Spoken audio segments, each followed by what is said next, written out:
The Galactic Council's routine human observation. So there they were, 3 aliens crammed into what the Galactic Council generously called a stealth observation vessel, but what any reasonable being would recognize as a flying tin can with delusions of grandeur. Captain Vex sat hunched over the control panel, his 4 eyes twitching in that particular way that suggested he was about 30 seconds away from a complete nervous breakdown.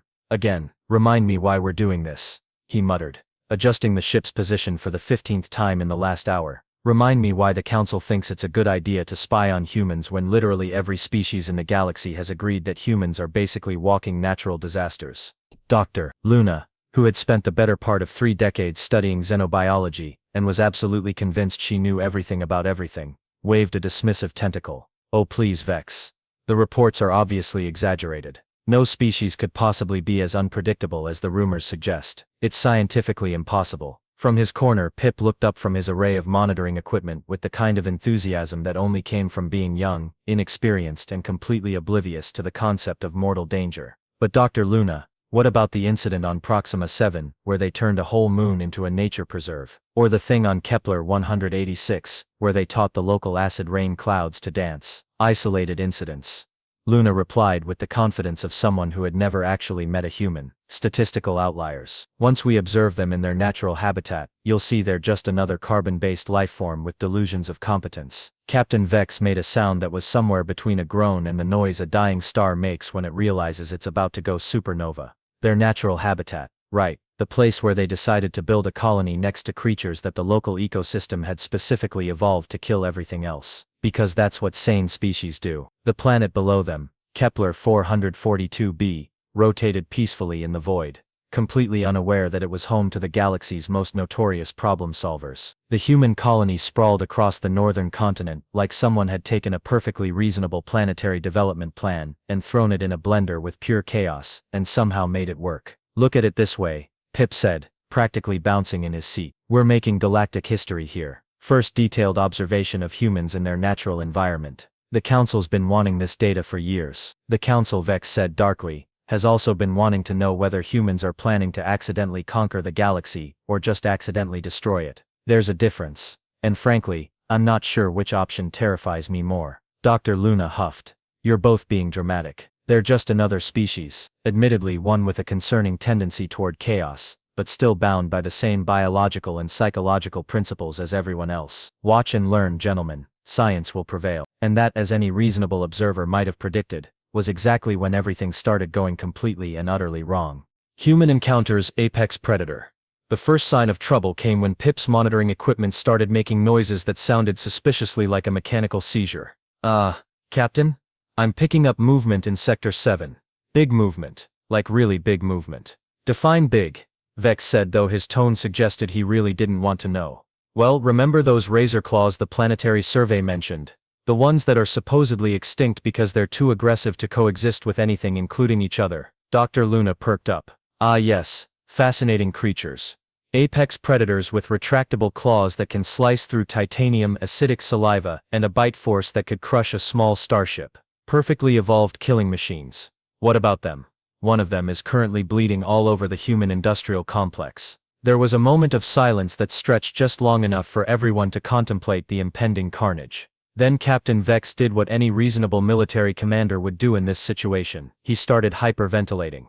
A razor claw. In the middle of a human settlement. This is it. This is how the galaxy ends. Not with a bang, not with a whimper, but with humans somehow managing to make friends with a creature that evolution specifically designed to kill everything. Now hold on, Dr. Luna interjected. Let's observe scientifically. The human will obviously respond with standard prey behavior. Flight or fight response. Basic survival instincts. Even humans can't be stupid enough to. She was interrupted by Pip's incredulous voice. Guys? You need to see this. The main screen flickered to life, showing a grainy but unmistakable image of a human male in maintenance coveralls approaching what could only be described as 600 pounds of crystalline death with organic additions. The razor claw was trapped beneath a fallen support beam, its normally iridescent hide dark with some kind of alien blood, and it was making sounds that probably translated to something unprintable in most galactic languages. Okay, said the human, and his voice carried clearly through their surveillance equipment. That looks like it hurts. Don't worry, big guy. I've got a sandwich. The silence in the observation ship was so complete that you could have heard a neutron drop. Did he just, Vex whispered. Did he just offer food to a razor claw? It gets worse. Pip reported, his voice climbing several octaves. He's walking toward it, with his hands visible, and he's making those weird mouth noises humans make when they're trying to be soothing. Sure enough, the human who, according to their files, was one Marcus Webb, maintenance technician 3rd class, was approaching the wounded apex predator like it was a slightly cranky house pet. Hey there, buddy. I know you're scared. I know it hurts. But I'm not gonna hurt you, okay? Look, I've got ham and cheese. Everyone likes ham and cheese. The razor claw's massive head turned toward Marcus, and for a moment the 3 aliens held their breath. This was it. This was the moment when basic biology would reassert itself and the human would become a cautionary tale about the dangers of anthropomorphizing apex predators. Instead, the razor claw sniffed the air delicately, tilted its head in what could only be described as curiosity, and made a sound that was significantly less threatening than its previous vocalizations. "Oh, you're interested, aren't you?" Marcus said, unwrapping his sandwich with the casual confidence of someone who had clearly never read a single xenobiology textbook. "Here, try this. It's got mustard." I know.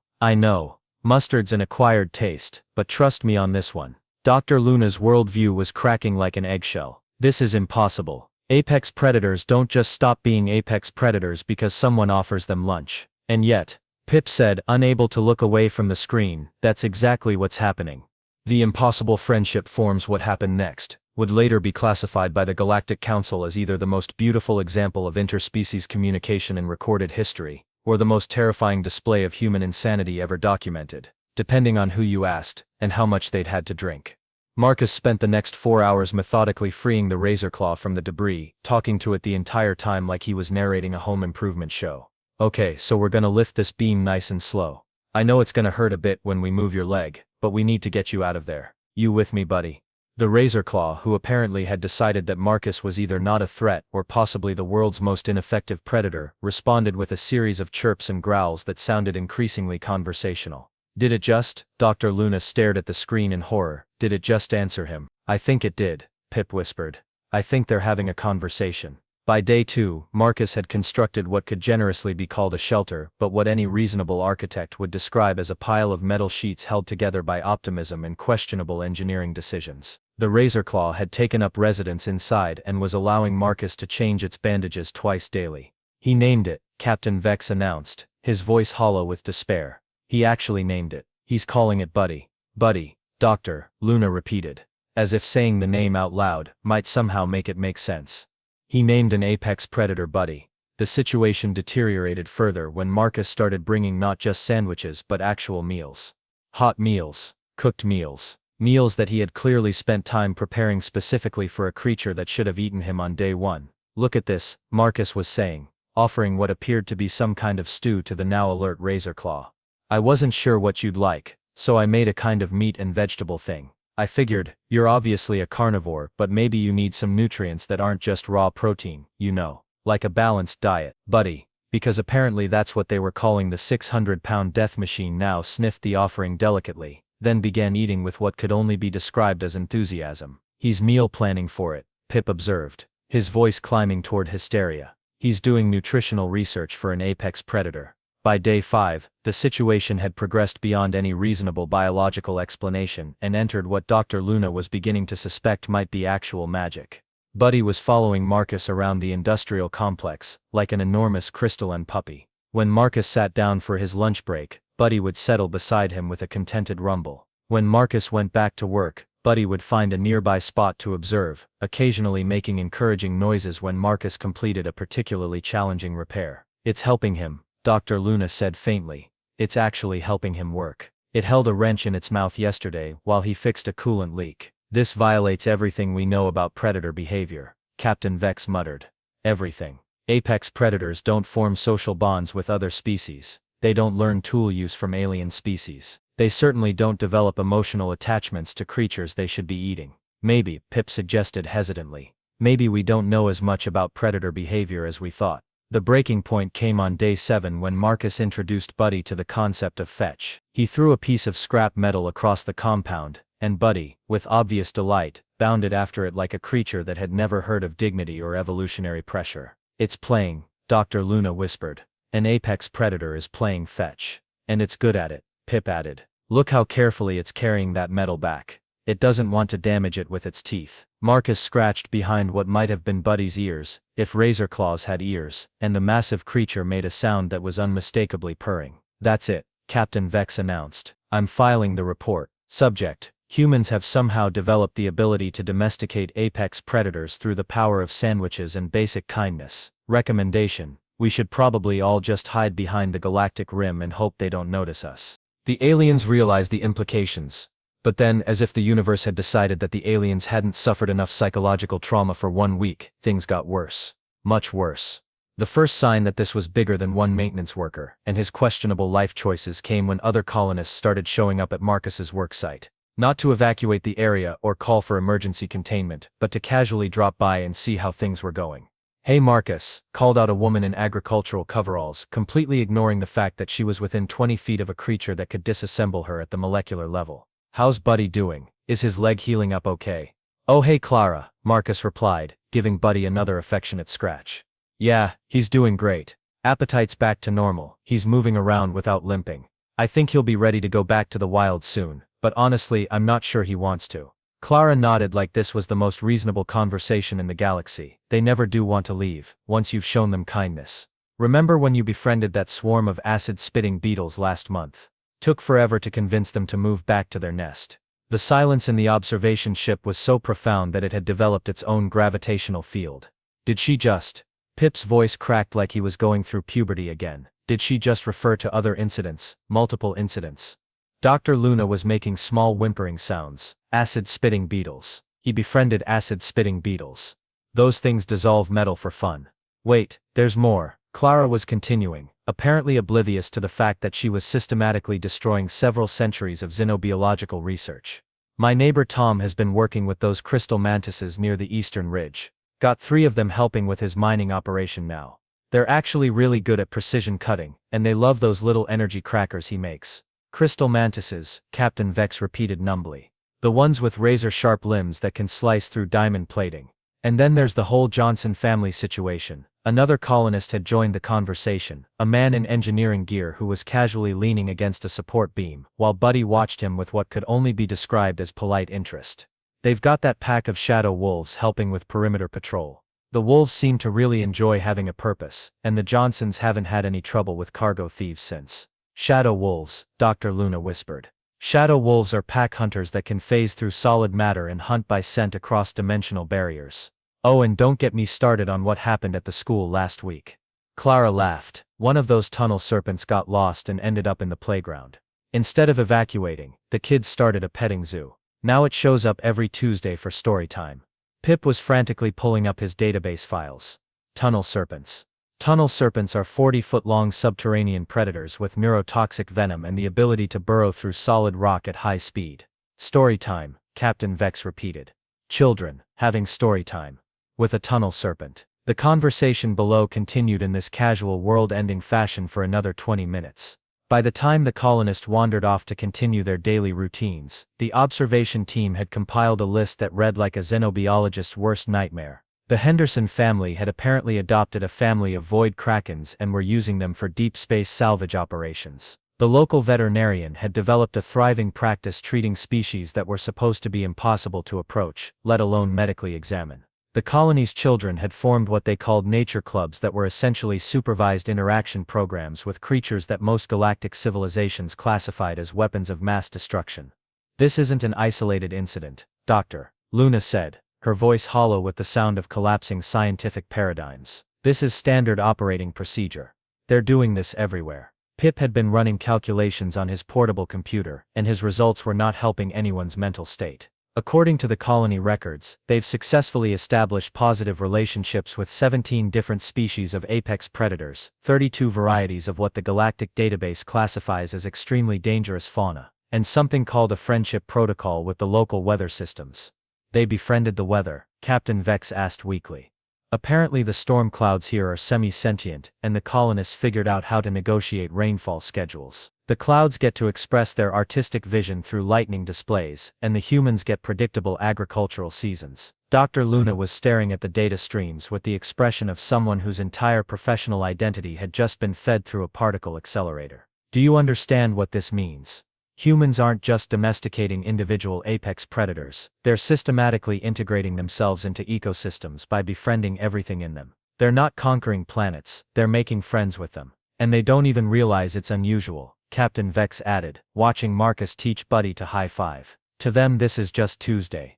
Emergency Council Session. What happened next would go down in galactic history as either the Great Panic of 2,387 inches, or the day the Council collectively lost its mind, depending on which historical archive you consulted, and whether the librarian had a sense of humor. Captain Vex's emergency transmission to the Galactic Council began with the words Mayday. Mayday, we have a Code Omega situation, which in galactic diplomatic terms, translated roughly to everything we thought we knew about the universe is wrong, and we're all probably doomed. The emergency session convened within 6 hours, which was record time for a governing body that usually took 3 weeks to agree on lunch orders. Representatives from 47 different species materialized as holograms around the massive council chamber, their various forms of anxiety creating what could only be described as a symphony of existential dread. Let me get this straight, said Councillor Zephyr, whose species had evolved from extremely paranoid prey animals, and thus had excellent instincts for detecting threats. You're telling us that humans have weaponized friendship. That's not how I would phrase it, Captain Vex replied, though his tone suggested he wasn't entirely sure. It's more like they've accidentally discovered that the universe's most dangerous creatures just want someone to be nice to them. Councillor Granite, a silicon-based life form who had spent 3 millennia perfecting the art of being unmovable, actually shifted nervously. Define nice, Captain. Dr. Luna stepped forward, her earlier scientific confidence now replaced by the shell-shocked expression of someone who had watched their doctoral thesis spontaneously combust. Counselors, we observed a human male establish a meaningful relationship with a Class A apex predator using nothing but processed meat products and what humans call basic decency. Within 7 days the predator had integrated into human society as what they term a pet. A pet, repeated Counselor Wisp, whose gaseous form was visibly agitated. They turned a razor claw into a pet. It gets worse, Pip interjected, his youthful enthusiasm now tempered by what could only be described as cosmic horror. We've confirmed similar incidents across multiple human colonies. They're not just befriending apex predators, they're systematically establishing positive relationships with entire ecosystems. The council chamber erupted in what various species expressed as panic. The crystalline collective made sounds like wind chimes in a hurricane. The Methane Brothers translators struggled to keep up with what appeared to be very creative profanity. The hive mind representatives were having what looked like a full-scale mental breakdown, which was particularly impressive considering they shared a consciousness.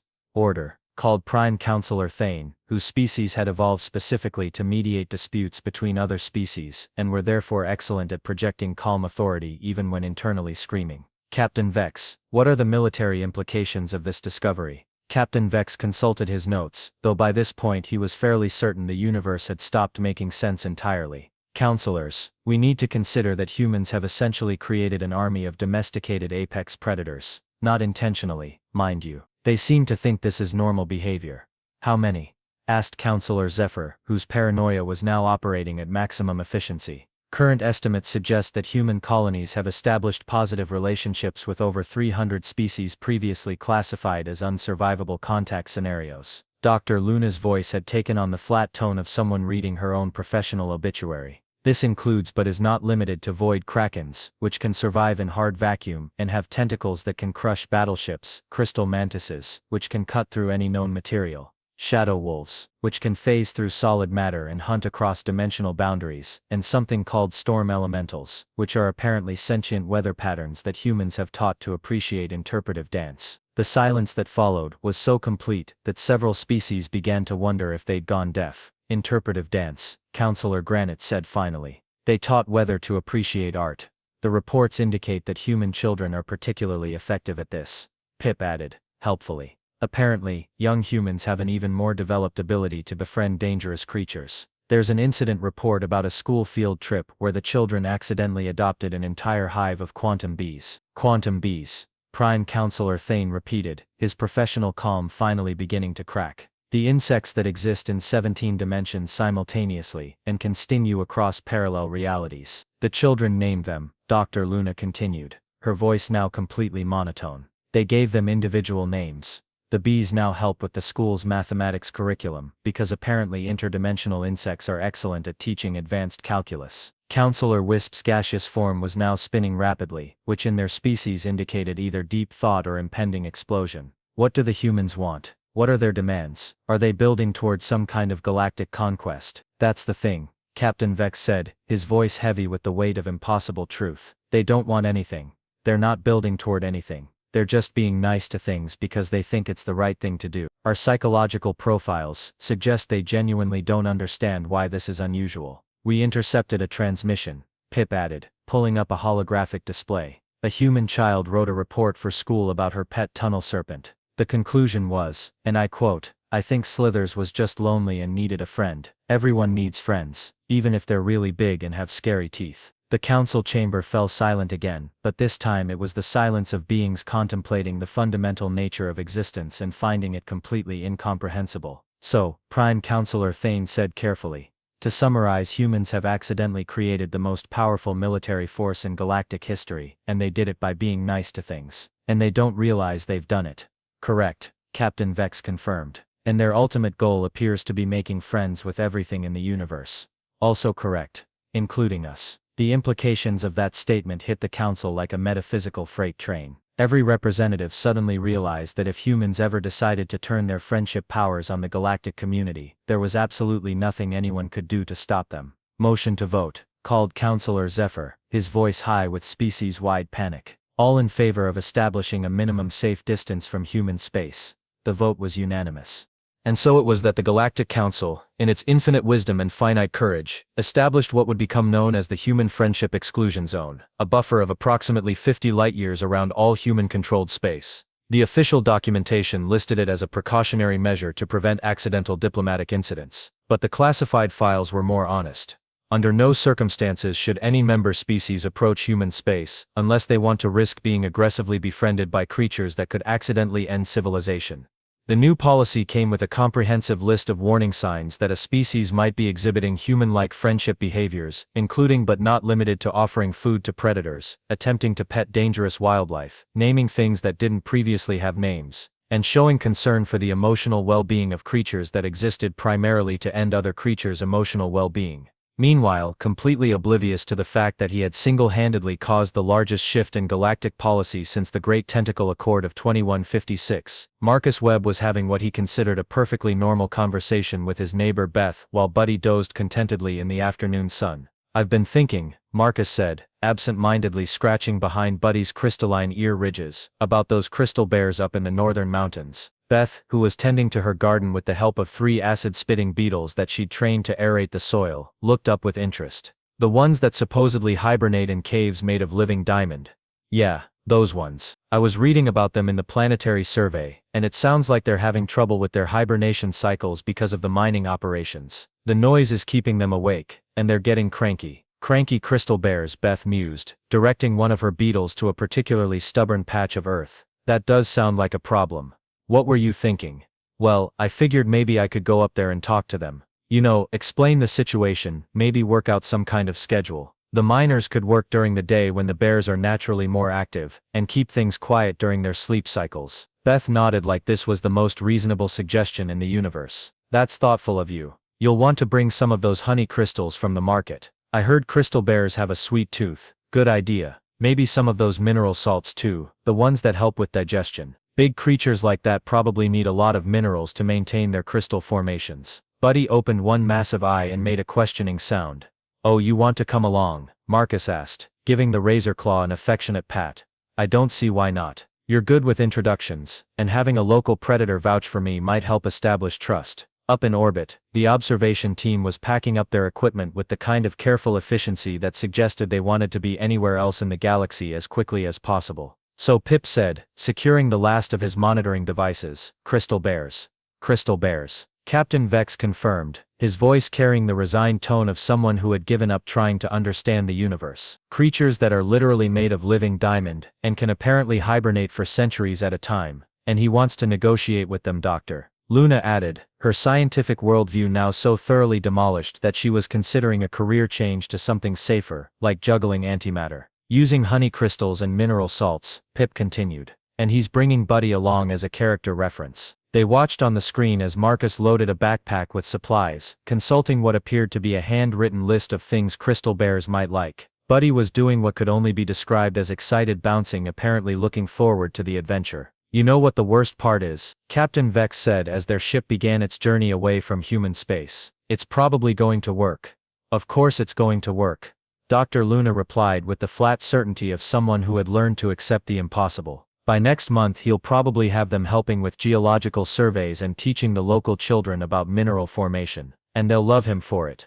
Pip added. Down on the planet, Marcus was double-checking his supplies while having what appeared to be a planning session with Buddy. Okay, so the approach is going to be important. We want to be respectful, non-threatening, and make it clear that we're there to help, not to cause problems. Sound good? Buddy made a sound that was clearly agreement, then picked up Marcus's backpack in his teeth and headed toward the mountain path. Right behind you, Buddy, Marcus said, following his 600-pound crystalline friend toward what was undoubtedly going to be the galaxy's next diplomatic breakthrough. As their ship finally cleared the human friendship exclusion zone, Captain Vex filed his final report to the Galactic Council. Subject: Human Friendship Capabilities Update. Status: Ongoing. Recommendation: maintain safe distance, and perhaps consider establishing a Department of Human Friendship Monitoring. Also suggest we start a betting pool on which species they'll befriend next. My money's on the Void Leviathans. And somewhere in the deep reaches of space, a Void Leviathan sneezed, which in creatures of their size, caused a small solar system to experience unusual aurora activity. The universe, it seemed, was just getting started with humanity's friendship tour.